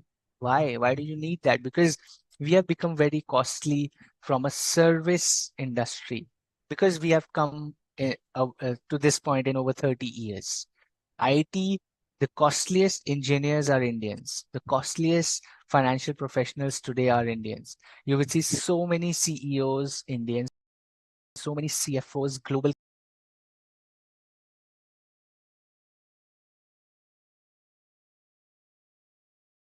point, almost there. I won't say reach. Companies are finding cheaper options now. That's what's happening in the economy. Okay. So I'm just giving you facts. Don't be scared, but that's how things are. Okay. And that's where the macro environment comes in. This is a macro environment. What I just told you is pure, pure, pure macro environment. Okay. Now, five elements we have studied is one, demographics, which tells you about the consumers, who they are, what are their preferences, what they want to do, what they like to do. Socio-cultural environment talks about their value systems and beliefs, right? Basically, उनको क्या चाहिए. Economic conditions like GDP growth, forex, import, export, interest rates, all of that comes under economic conditions. Profitability analysis is based on economic conditions, political, legal environment. I gave you an example, also a small shop wala. Same thing happens with a big business also. Okay. Now take for example, giving you another thing here. Okay. Is it better? I'm giving you an example here again. Is it better to invest in real estate? Is it better to invest in real estate in India or in in a country in Africa? Let's say in country like Tanzania or let's say Egypt for that matter. What do you think? Is it better to invest in real estate in India or in Egypt?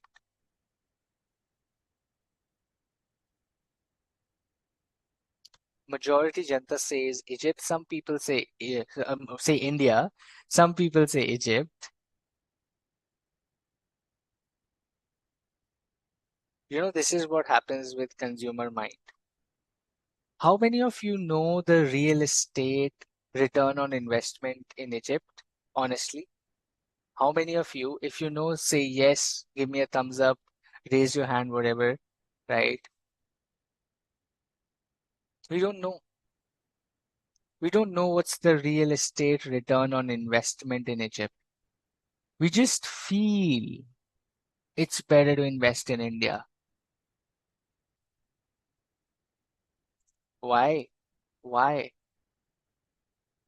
My question to you, my friend, is my question to you, my friend, is बिना Egypt का return on investment जाने how did you decide that India is a better market to invest honest answers give me honest answers why did you opt for India and not Egypt without even knowing the return on investment in Egypt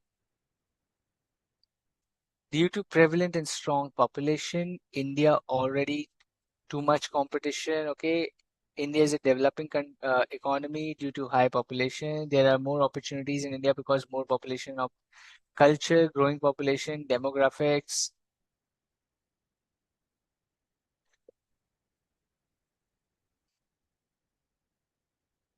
climate conditions. India has more population, political stability, requires more affordable houses, volumes are more.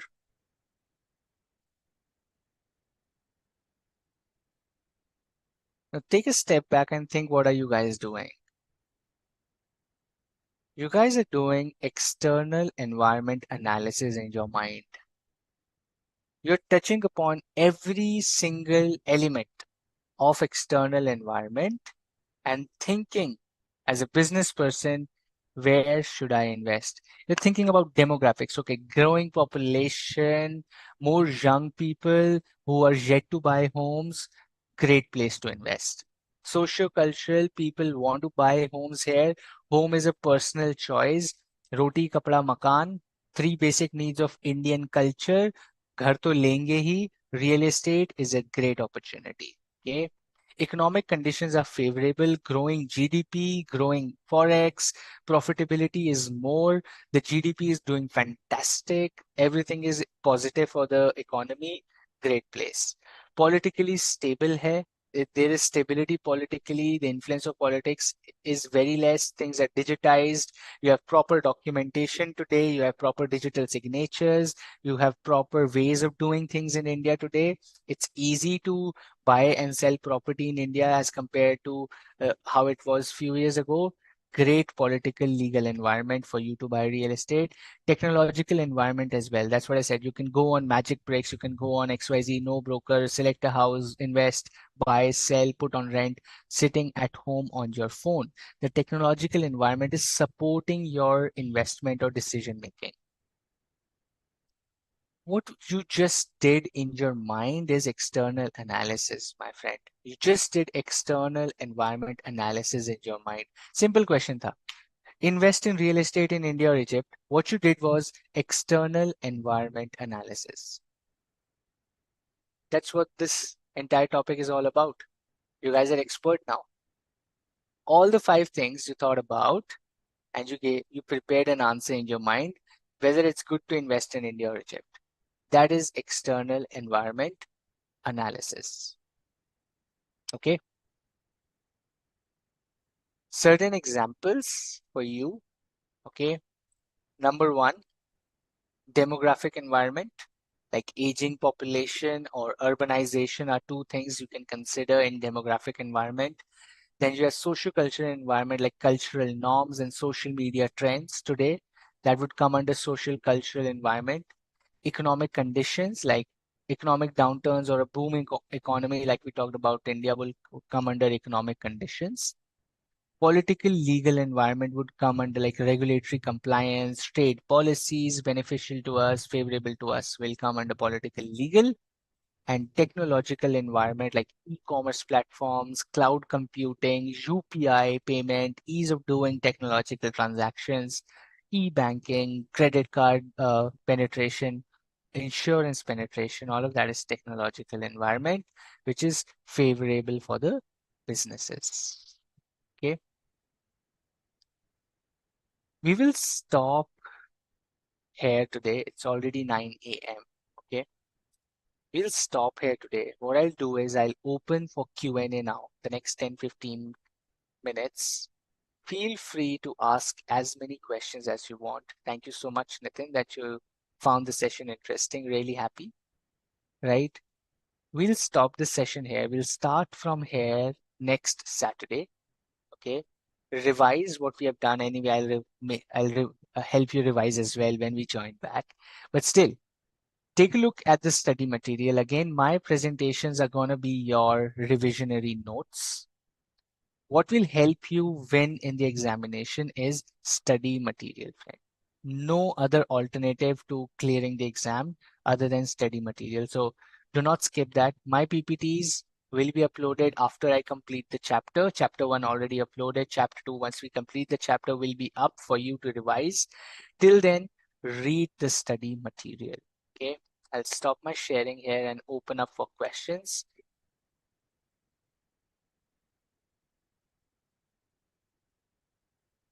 So you can really ask as many questions as you want for the next 10-15 minutes, and happy to answer.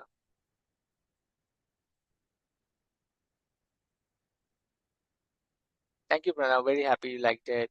Finding an eco-friendly alternative to plastic using technology would come under environmental or technological. That would come under finding an eco-friendly alternative I would say socio-cultural because the trend today is people like environment-friendly products. So that's a socio-cultural environment element. You're following the trend, my friend. How to make revisionary notes? My PPT should work. Otherwise, you want to make your own notes, underline keywords, mark with highlighter in the study material, however you want to do that. When the doctor goes on strike due to some government policy, is it external environment or internal? Depends on what policy change it is. If the policy change is across for all industries, right?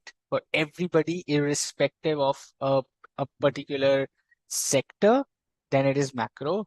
Otherwise, it is micro. Really depends. Can I please provide case-based questions on macro environment? Yes, we have. After the chapter, we have case scenarios for you to solve. We will do that for sure. You can download it from the BOS application or the website as well from the LVC classes. Chapter 1 PPT is already uploaded. Define market size. Market size is basically, let's take an example. Uh, let's say there are let's take an example of toothpaste. We were taking an example there, okay? 150 crore people, let's say 50% people use toothpaste, of which your toothpaste, and there are like 20 brands. Each brand has about, let's say, 5% market share. So 50 crore people, 5% is about 2.5 crore, right? So 2.5 crore people use a particular brand. Even if you have to take 1% market share, which is like about 2.5 lakh.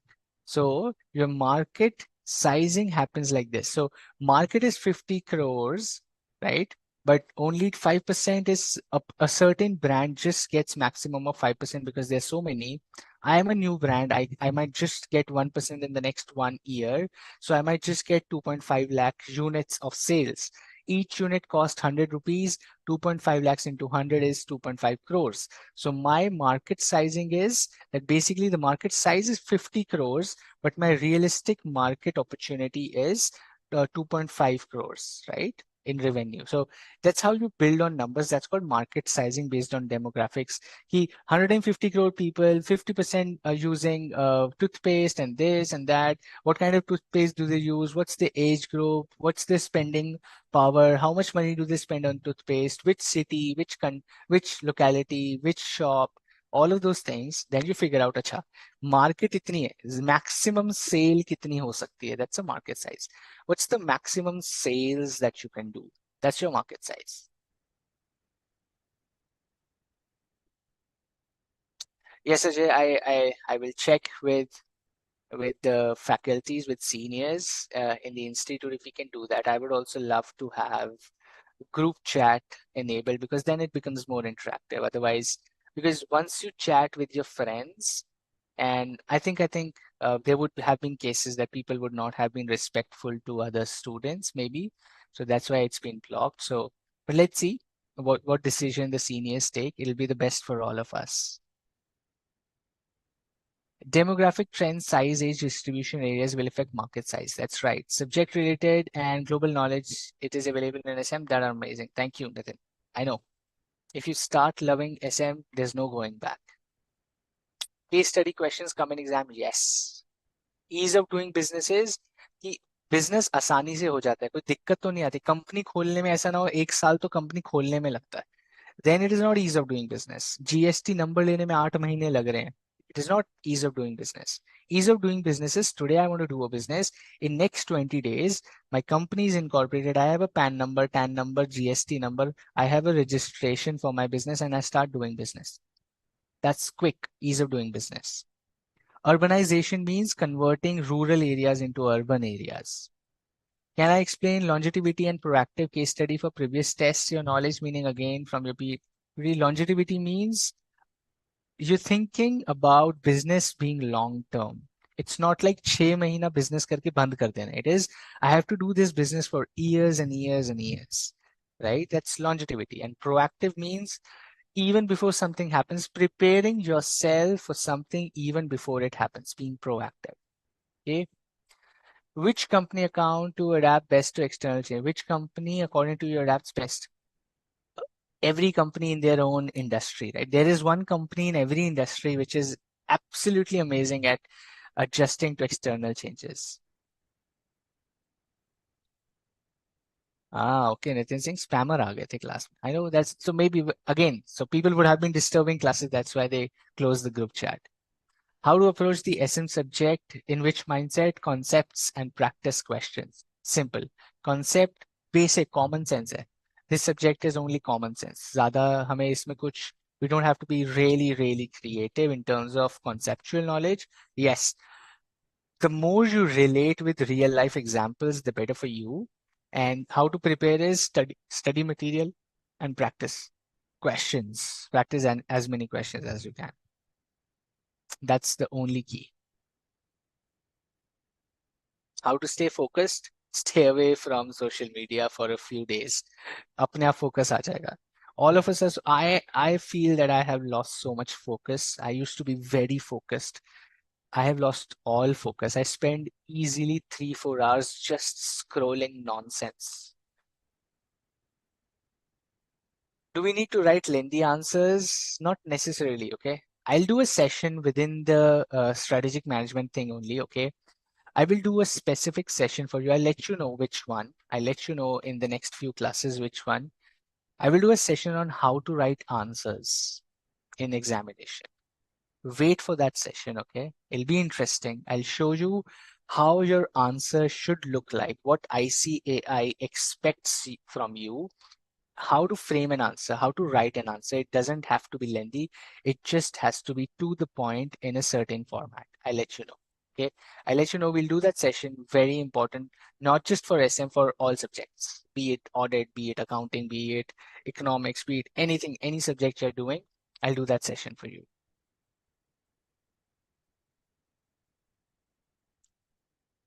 Okay. Any more questions? Oh, I have a mosquito moving around in full speed. Thank you, Abhijit. Thank you so much. Sure Sakshi, आपको कुछ समझ नहीं आता है concept, let me know, I will be happy to Hindi में समझाने के लिए आपको. मुझे हिंदी आती है अच्छे से. सो इफ समथिंग, कोई कॉन्सेप्ट आपको लगता है आपको नहीं समझ आ रहा है, आपको समझना है, मुझे बताइए. I let you know in Hindi during the Q&A. Class के बीच में थोड़ा मुश्किल है, but during this Q&A I can help you. How do I spend my Sunday after becoming a CA? Working. Loads of work.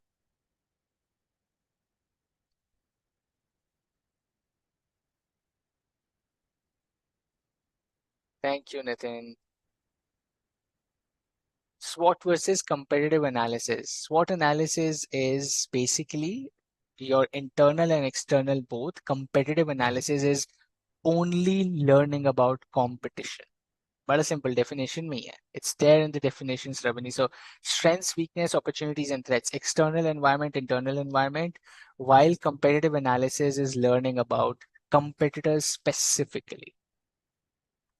Meeting competition, explain in Hindi. Tambeshwari, competition को meet करना, competitor जो कर रहा है आप उससे better करो. ये कैसे आप अचीव करोगे? जब आप नॉलेज रखोगे कंपेटिटर की.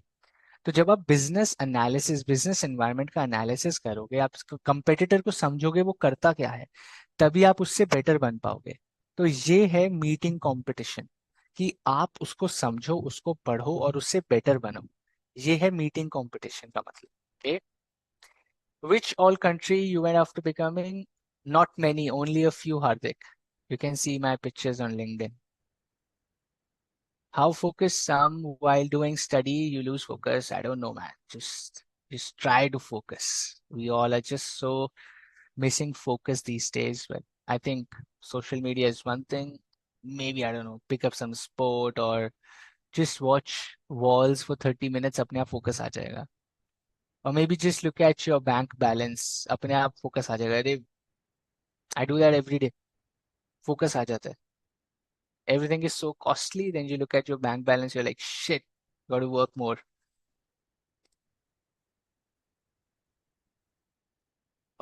ओके साक्षी, मैक्रो एनवायरनमेंट वो सब चीजें हैं जो आपके कंट्रोल के बाहर हैं। वो सब मैक्रो एनवायरनमेंट है, जैसे पॉपुलेशन ऑफ द कंट्री, जैसे political environment of the country, जैसे technological environment of of the place जहाँ पे आप काम करते हैं, या फिर वहाँ के ट्रेंड्स एंड बिलीफ्स। अब आप नवरात्रों में, ठीक है साक्षी, इसको समझिए, मैक्रो एनवायरनमेंट सोशियो कल्चर, लोगों के बिलीफ सिस्टम है। आप नवरात्रों में you can't expect a biryani business, मान लेते हैं आप बिरयानी बिजनेस करते हैं, बिरयानी का बिजनेस करते हैं, नवरात्रों में आपकी सेल्स नीचे जाएगी ही इंडिया में, राइट, स्पेशली नॉर्थ इंडिया में, क्योंकि लोग नहीं खाएंगे 9 दिन। तो this is your macro environment. आप कंट्रोल नहीं कर सकते, आप लोगों को ये नहीं बोल सकते अरे नवरात्र है तो क्या खाओ, लोग कहेंगे यार this is my belief system, this is my value system, नहीं खानी मुझे, right. So this is macro environment जो आपके कंट्रोल के बाहर है, कि जो आपके कंट्रोल के बाहर है, and this is going to impact you. ये macro socio culture belief system है, and you as a business person आपको वो मैनेज करना पड़ेगा। वो 9 दिन आप या तो दुकान बंद कर दोगे, most of the restaurants close down for 9 days। You would have seen काफी रेस्टोरेंट्स जो नॉन वेज देते हैं वो 9 दिन के लिए बंद हो जाते हैं, बिकॉज जैसे कि ठीक है आसपास के लोग खाते ही नहीं है, तो क्यों बिजनेस करके अपनी कॉस्ट बढ़ाऊं, right. That's macro environment. I am just giving an example, but इसका मतलब यही है कि जो आपके कंट्रोल के बाहर है। How to make bold decision in business with analysis, without analysis please don't take bold decisions. Produces a macro or micro, or mostly micro, because they're specific to you, right? A producer of rubber has nothing to do with a product which does not use rubber, correct?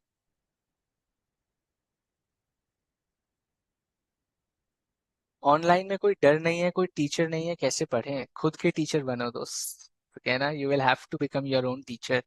That's how the world is moving in online. I won't be there looking at you constantly for 3 4 hours ki come and do पढ़ते क्यों नहीं हो. You'll have to study yourself. Export import rates, मौसम, export import rates are basically whatever the country wants to promote for exports, वो उसमें आपको subsidy देगी, और जो वो इंपोर्ट करना चाहती है उसमें भी आपको सब्सिडी देगी।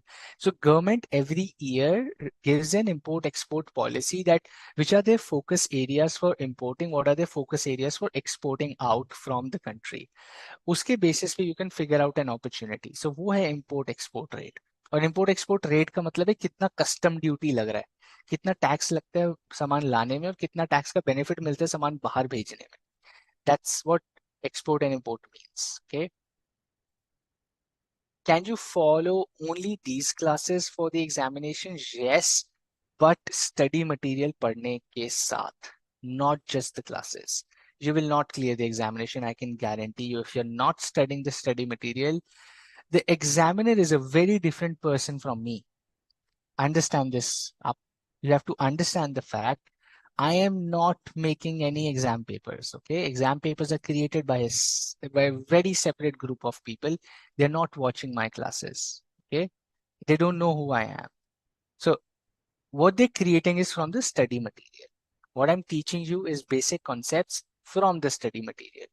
They are picking up questions from every line of the study material.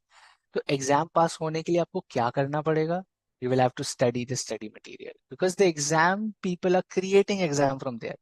Had I been creating exam, I would have said, "Ha, please just watch my classes, you will pass." But that's not the case.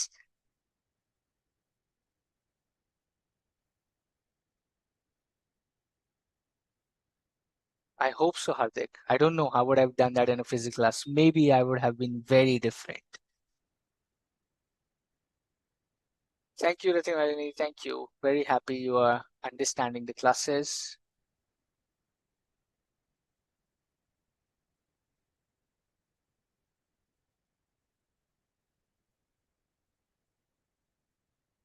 Great. Can I tell you how to format answer properly? We'll do a separate session on that, Selish, for sure. For sure, I'll do a separate session on how to write an answer. Thank you, Shavni. Very happy to know that. Very kind of you. How many hours study for SM? Depends on your speed.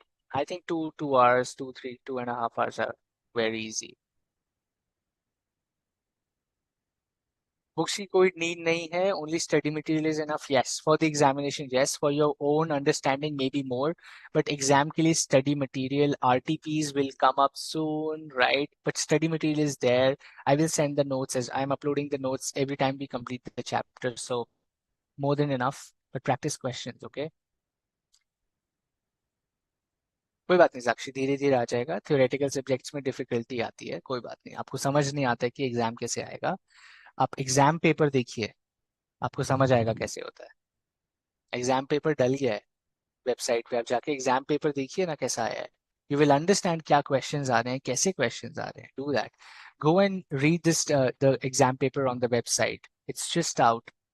You will get to know what kind of questions to expect. That is where your preparation starts. Can I tell what should be the plan of study revision should we do for Jan 25? पहले तो syllabus complete करो, then you start your revision. Okay, cool. Let's wrap up for today. I think we've answered all the questions. Thank you so much for all the questions. If you still have anything, feel free to drop a note on the BOS app, ask a query. You can go and do that. I'll be happy to answer that as well. I'll meet you next Saturday, same time. We'll start with where we left off. Even more interesting topics coming up. I will bring more interesting facts and examples for you to help you understand the concepts. Okay. With that, everybody, take care. Thanks for joining this morning on a Sunday and enjoy. Don't study more now. Enjoy your Sunday. Okay. Take care. Bye.